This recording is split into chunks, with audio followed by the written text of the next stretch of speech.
with a disc, a compact disc, which is 12 centimeters in diameter, starting spinning to play its first track.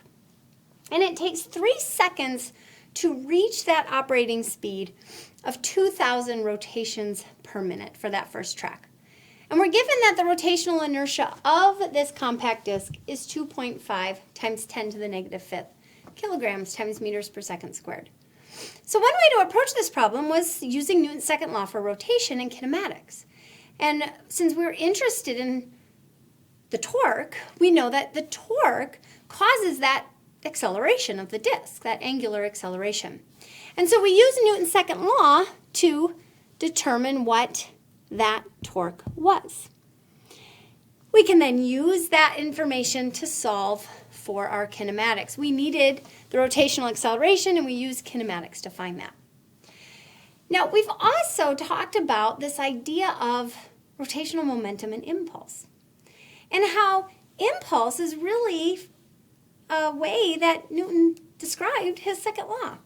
So let's take the same problem and see how using impulse is another method to do it. All right, I'm going to take out this part of the problem asked for how many revolutions the object experienced. And that was simply just a practice at kinematics. But since it's written in the problem, I certainly wanted to make that available to you. But I'm going to leave up the kinematic and torque process as a comparison when we're just determining the net torque. Now, we know that the impulse, the change in rotational momentum, is equal to the torque times the time that that torque is being exerted. All right, so our change in rotational momentum is our final momentum minus our initial momentum. So that's the torque times the time. And our final momentum is the moment of inertia times our final angular speed minus our initial angular momentum, the moment of inertia times our initial angular speed, which is equal to the torque times our time. All right, well, in our example, the object is starting from rest. So this is 0.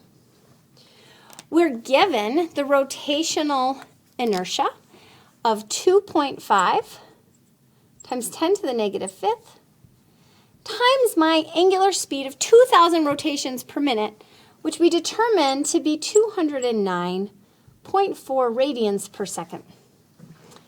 That should equal the torque, which I'm interested in, times 3. It takes 3 seconds for that angular speed to be acquired.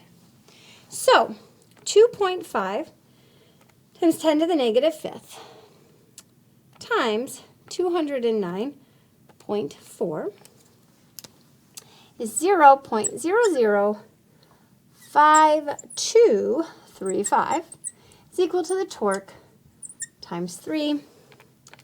Divided by 3, I get a torque of equal to 0.0017 Newton meters, which, of course, is the same answer I should get using Newton's second law. So for this example, both approaches work just like for kinematics in the rotational, in the linear sense, both approaches work. Using rotational momentum and impulse, or using Newton's second law and kinematics. All right, good job.